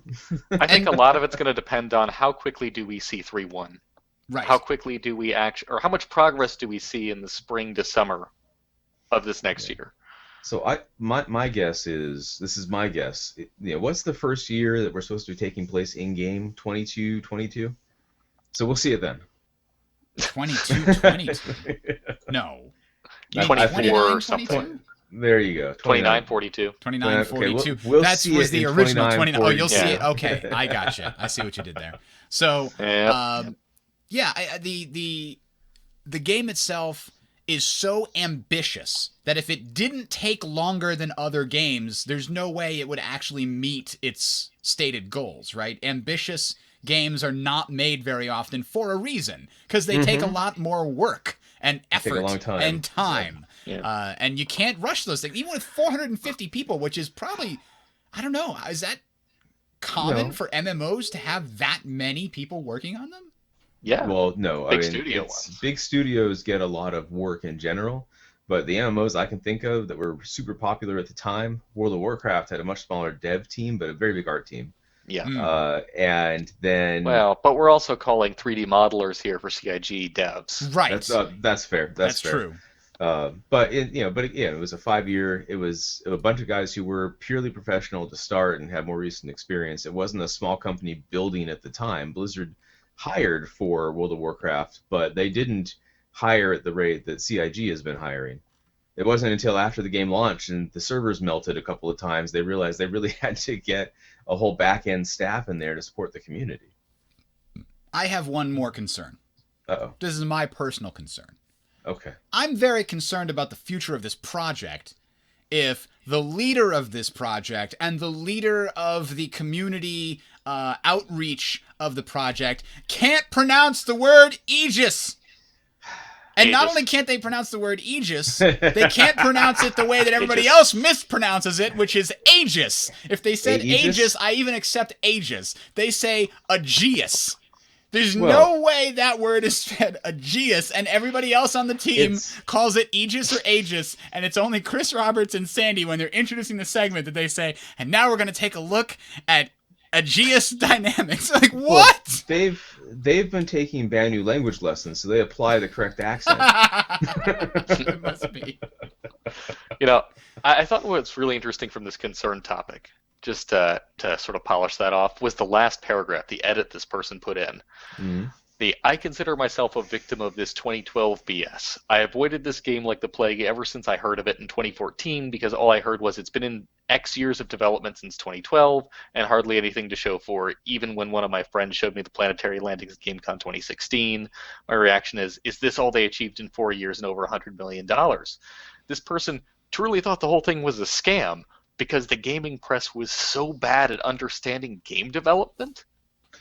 Well, it's amazing. Gaming press rarely sees game development, and I can give a little first-hand knowledge on this one, until the game is ready.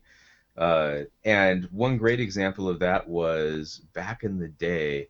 What was it? It wasn't Game Informer. You used to see this lobby software built into everything. GameSpy? Yeah.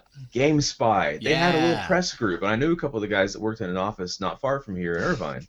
And I was down there with them one day, and they got to see a super early version of Master of Orion 3. It was mid-development, and they had these spreadsheets laid out all over the place. Mind you, Quicksilver bombed that game ridiculously, but separate issue. Right. And they had no concept for what they were looking at, and that's when they had called me, and they said, hey, you're going to school for this software BS. What does all this mean? And I said, it means it's not done yet. Yep.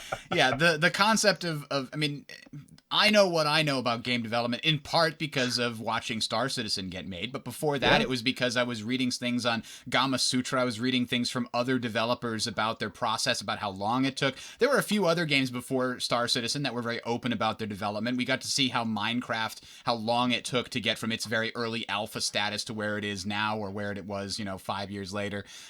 There were a lot of other places that if you took the time, you could learn a lot about how game development worked.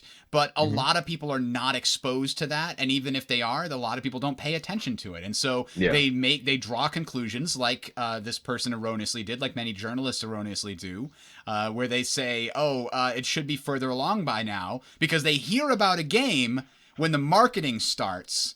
And that's about a year to a year and a half before it comes out. So if they hear about a game and 4 years later it's barely in alpha state, they're like, oh, well, obviously it sucks. And you know what? They're probably right in many cases. But this one, because of its open design, people heard about it way before it got to the same period. We wouldn't even be yet at the marketing stage if this was an actual AAA game being made by a publisher and a producer. They wouldn't even be talking about it yet. No, they wouldn't even have teasers out for it until they were sure they had a working product. They might not even tell you the title. Yeah. At this point. Now, all of that said, we have seen this, and back at the Kickstarter, it was said we could deliver, or Squadron 42 would be delivered in 2014. Well, in its original form, its original form, without any of the MMO or the single player campaign, absolutely, I think it could have been. I'm skeptical, but okay.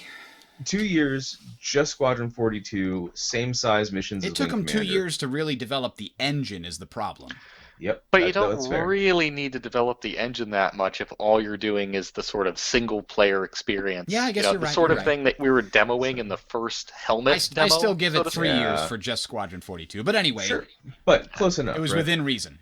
So, but that is not where we ended up. They did not, no one at all foresaw the amount of funding and interest that this game would generate. And so here we are. All right. So, anyways, there's that, and then we've got the final segment of the show, which should last just a few minutes. What have you guys been doing recently outside of Star Citizen? Gray, I've seen you play some Elite Dangerous quite a bit. Yeah, I've been playing a lot of Elite. I'm like I was telling earlier, I've been playing a lot of the power play with the Hudson and Winters factions. They kind of group up because they're federal. Actually, I think we have some pirate friends too occasionally, but it's been interesting. It has some major setbacks right now. One of them is people are incredibly angry about patch 2.4, which is the one that was released more than a month ago at this point. Frontier made a lot of promises about quality of life adjustments and the story being progressed and all things like that. And instead, what we've seen is the story is only being progressed by occasional patches and really bad community goals. One of which was so loathed and so underused and so buggy that they had to cancel it and just give everybody the rewards anyway. It's things along the lines of, we're going to have Thargoids in the game. They're these aliens. Mm-hmm. Well, you don't have any weapons that can fight them, so good luck. They're just going to kill you. And we talked about this before. And then they decided, we're going to add weapons, but we're only going to give you the weapons once you complete community goals. And then it was this trickle. This week you have nothing but missiles. We're going to give you missiles. And then the next week, the missiles got nerfed because the Thargoids got smarter. Yeah, we believe that, sure. Here's multi-cannons that'll go with the missiles. And then it was just like weeks of silence. And now they finally were like, we're going to make bigger guns. You can have large size because previously it was only medium. And then nobody did the goal. Nobody completed the community goal, not even to the first tier, and they ended up canceling it midway through the week and saying, everyone just gets the weapons anyway. You can just buy them anywhere. The whole thing is just being so terribly handled. Hopefully their next big patch, Beyond is what they're calling it, next year, will actually have some of the quality of life improvements that they promised for 2.4. But we'll see how that goes. It really makes you appreciate just how much Chris Roberts cares about the immersion in his games. Yeah, because this is just breaking immersion at everything I've heard about Elite is all of these things. They don't care about whether it works in world or not. And they also have some problems right now with solo and private group use, which are really showing up during the power play stuff. solo and private group affect the game as much as open does. So if you're in a situation where, let's say it's power play, your goal is either to haul cargo to a location or to oppose that person hauling cargo, or two different groups are trying to haul cargo at the same time to compete with each other, and whoever wins has the most tonnage at the end of the week starts to try to take over. Um, the federal faction that I'm with plays almost exclusively in open. Mm-hmm. So you can be opposed by anybody who instances with you. The Imperial factions and some of the independent factions that are allied with them are very, very well known for playing almost exclusively in solo and private group. So for every one of them that you can actually actively oppose, there are probably 4 of them that are playing in a way that you will never see them, but they still affect the game the same way. So they're only fighting AI opponents in any way? Or they're not fighting AI at all. They're just doing the missions with no opposition at all. They're hauling with no opposition. So that means that they can quite literally just play a numbers game against other people. Meanwhile, in open, you're having to fight against any players that they choose to send out of their private group to oppose you.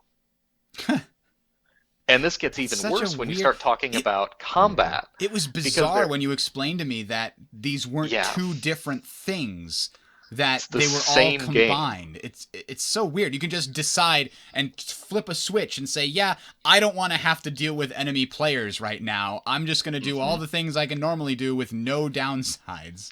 And it affects the background sim, and it affects the only real PvP system in the game, power play. So you can literally end up in a situation where one group is in open, and they're having to do all of these things based on the limitations of having 1 or 2 instances in open and people coming in and fighting them and everything else. Meanwhile, in private groups, you have 10 different private groups, each of them with 4 people doing super efficient farming against nothing but NPCs with no players being able to come in. And the numbers show that. It's incredibly poorly thought out by Frontier. And it's one of the things they need to change. So I have only one question then. The most obvious question that I think everybody in the chat wants the answer to. Why are you still playing it? Because the people are fun. It's a good group of people I'm playing with right now. And because occasionally, despite all of these problems, people who are playing legitimately can still win. Because the people who are doing this private and solo group stuff are, to be blunt, really stupid. That's fantastic. There's a lot of situations we've run into where, for example, one of the factions is operating at a huge deficit every week. And unless they find ways to pay out that deficit through everything, and nobody opposes them through undermining, they go into this state called, oh crap, I forgot the name of the state. Basically, it means they're turmoil. They go into turmoil. And if you go in turmoil for a couple of weeks, you start hemorrhaging systems and they become uncontrolled by your faction. The federal factions managed to actually knock off something like 10 full profitable systems from one of the other factions by turmoiling them for 2 straight weeks because they were too stupid to have a positive CC balance when they did their expansions. They called it they expanded in too many places that were useless. That were weren't useless paying and back. Actually detrimental in a lot of cases, unless they specifically went through a fortification process, which can be canceled. So there's a lot of stuff in this game that has some strategic value and some interest. You just have to look past the fact a lot of the time that it is a buggy, poorly formulated mess in a lot of its systems. But it's still a space game.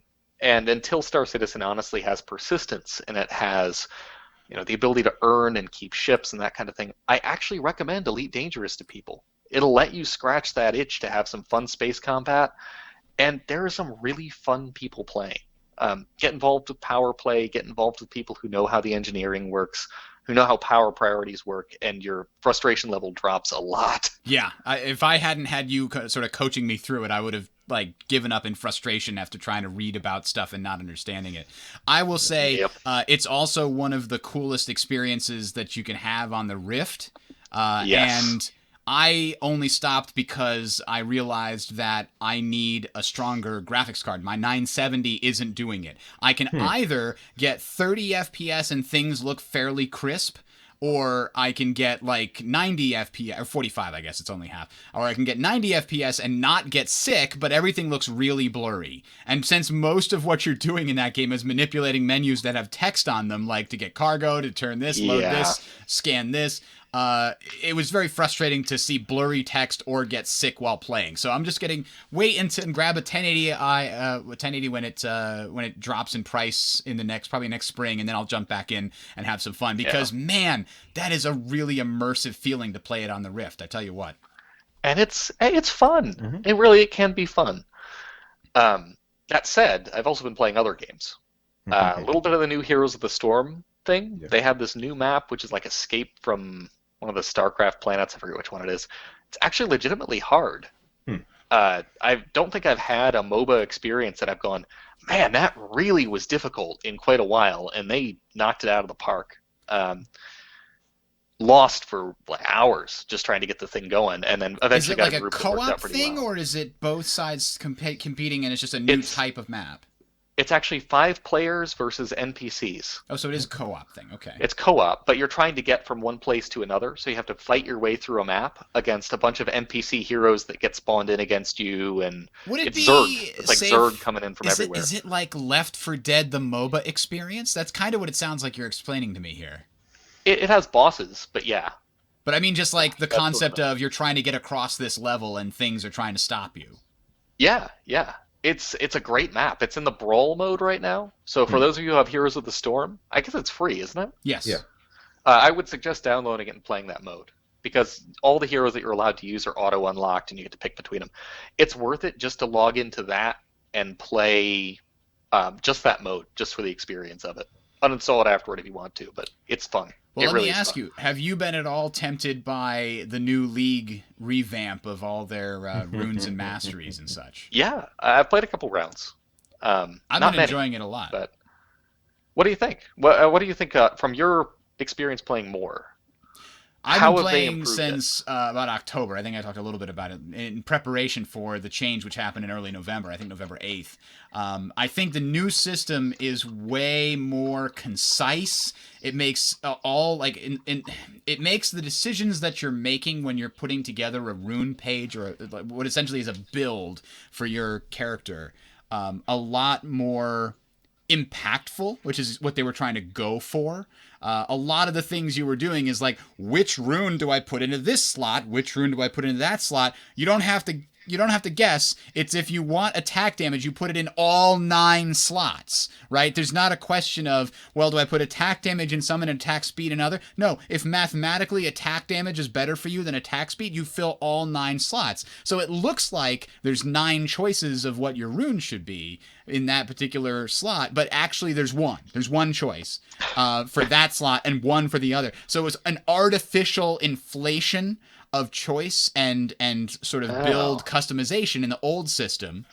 But new people would see that and they would still freak out, which is why they only gave you like 1 slot per every other level or something opened up so you could actually use it, which means that people that were just starting the game had a very different experience than people who didn't, because if they went into the jungle without runes, then they would get destroyed by all the jungle monsters, and people with runes wouldn't. So it was a really bad situation that they were in before.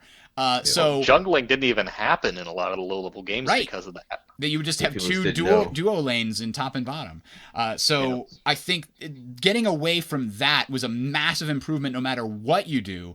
And the new system has quite a lot of different things. Like I specifically made one build for each of my main characters that I play, even though I saw other ways of building it. Like legitimately that 5th branch, which is just like they call it inspiration. It's like a bunch of unconnected things which are all really cool. All the other branches are very laser focused. This one is for tanks and CC who want, more health and more CC and more resistances. This one is for damage that you hit, burst damage and really fast getting to your target. The other one's for this. It inspires you to continue playing the game. Right. And so yes, so that was so finding out how things work. But I legitimately saw different build paths you could make with multiple characters, and I actually made one for Volibear. If I'm doing really well and we don't need, because we have 2 tanks already, I'll build my carry bear, which is more about damage and attack speed and less about tankiness. And so those are sort of some of the choices that I've been making, and I've been really enjoying it. I've been enjoying it again.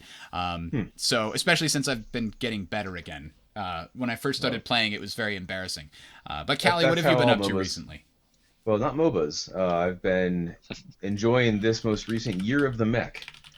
Somehow late 2017, early 2018 is becoming when all of the great BattleTech things that I loved from my childhood are coming back. So MechWarrior Online's been through a bunch of revamps, and they're looking much better. The skill tree was a pretty big one, in my opinion.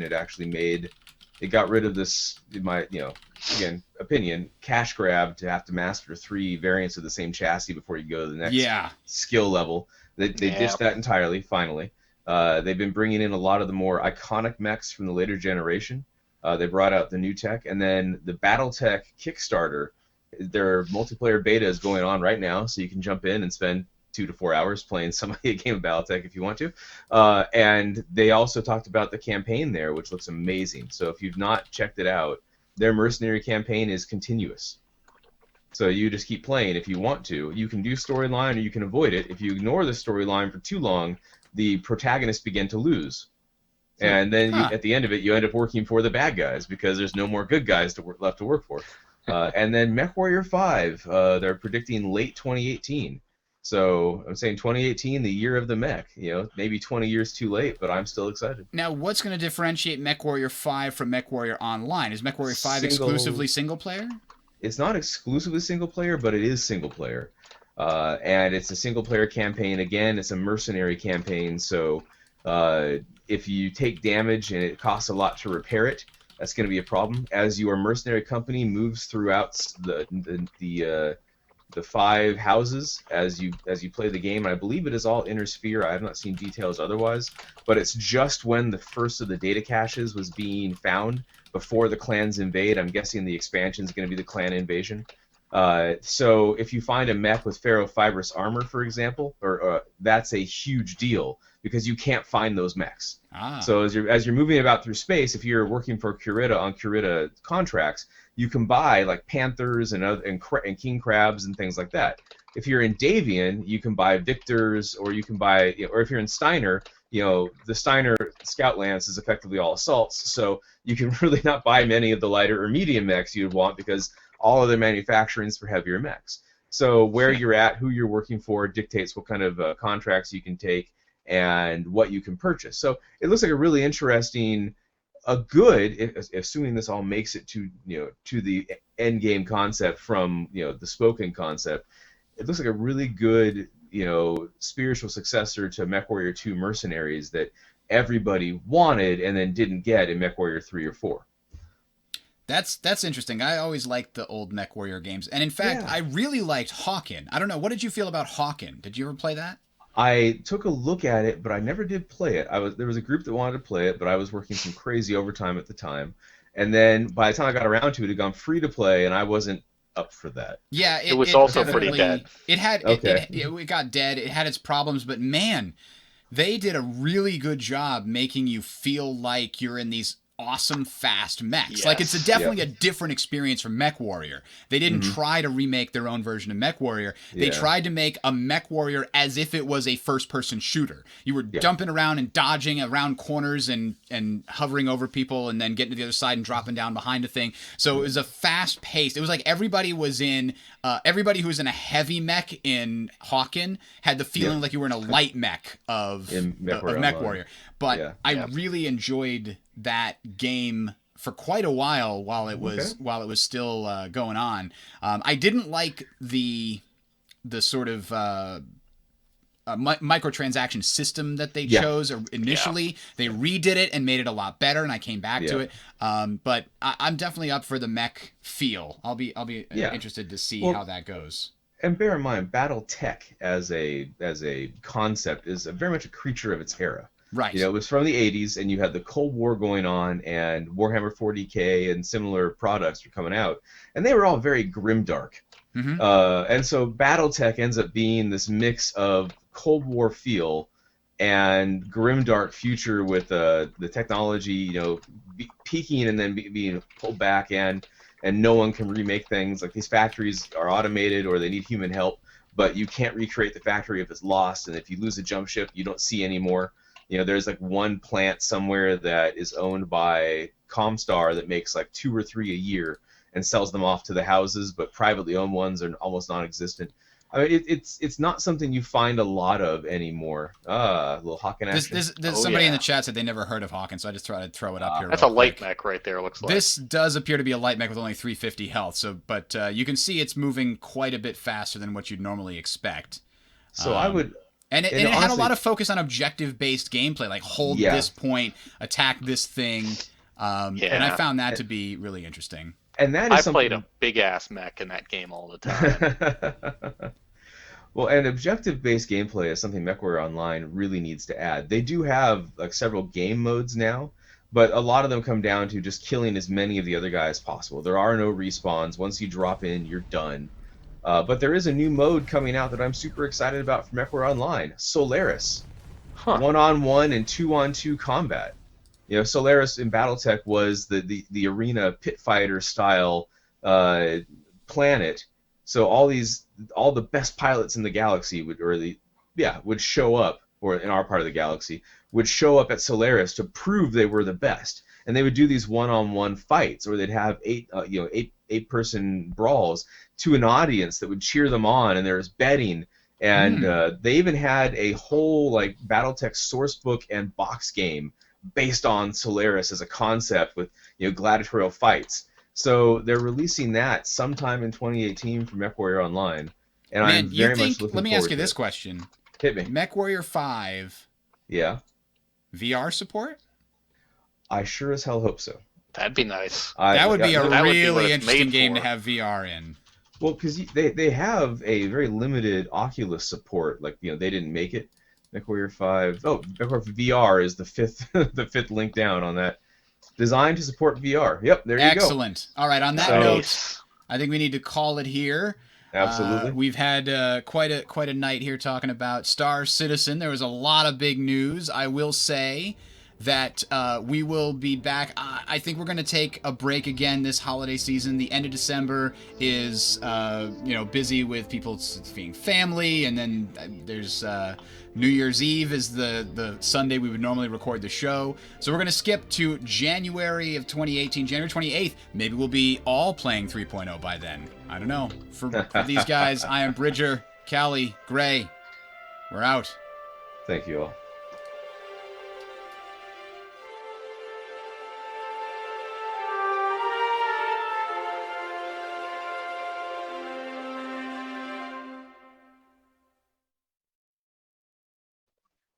All right, we're clear. All right. I mean, we're still online. Don't just go saying weird things, but I meant that that's the end of the show. You say weird things. I say clearly racist. Oh, okay. Bridger. Anyway, but yeah, Hawken was great. The other thing I forgot to mention, I just wanted to get it over with here so we could get going, but the other thing I wanted to mention is that the thing that drew me into Hawken is the sound design was really good. Like, it felt every time you fired your weapon or you got hit, it felt like it was a real big impact. Like when your weapon was firing, that gun felt like a real big honking gun, like a 100 caliber or something ginormous. Wonder Dog, we know the mics are live. We usually do a little post show afterwards. Yeah. Oh, that sounds awesome. I need to check it out one of these days if they release a better version. I mean, I wish they would like redo. I wish somebody would buy it and retool it and relaunch it somehow. The problem is it was in development for so long in a bad state, where like the microtransaction model was very like, oh, it's going to take me forever to level up, and it's very predatory kind of a thing. And once they got it to the better state, they couldn't convince people to come back, unfortunately. Yeah, that's not unusual. That's one of the reasons why I hate seeing stuff. You only get two real launches. You get your early access launch, and you get your real launch. Official. And if you can't keep people for either of those, you're done. Yep. That's what what was it? The Warhammer MMO went through. They had like their first launch in beta, and it just sucked ass. And then they had their revamp launch, and it continued to suck ass, and then it just died. And you think that Warhammer as a concept, because think of the built-in audience. Right. No, Yeah. that for whatever reason, Mythic, after they were bought by EA, could not manage to find a profit with both hands in piles of money. Right. So They came out with like IOUs, and they went, "What?" somehow they found their own ass. We're not sure what happened there, but All right. So I have to go and bring my wife's car to the garage tonight. Okay. So I am heading out. Thanks, guys, for joining us. you have crazy weather right now, right? Do we? It was Well, I fine thought- this afternoon when I started recording. Oh, okay. I was thinking I heard something about an incoming ice storm, but never mind. I hope not. Because we Okay. have to drop that car off tomorrow. Check. Weather.com. Oh my Yeah, God! Why did I go here? This was a mistake. It says blizzard conditions are currently in the Midwest. It looks like. Oh, okay. So that's probably good. heading my way, but right now it's about at the Yeah. Great Lakes. Okay. No, Fridays when you're seeing snow. So it looks like what I heard earlier this week was not the case. So that's good news. All right. Have a good one, everybody. We're signing off. We'll see you in 2 months, January 28th, with hopefully a lot more to talk about. And I will ping you on Discord from time to time.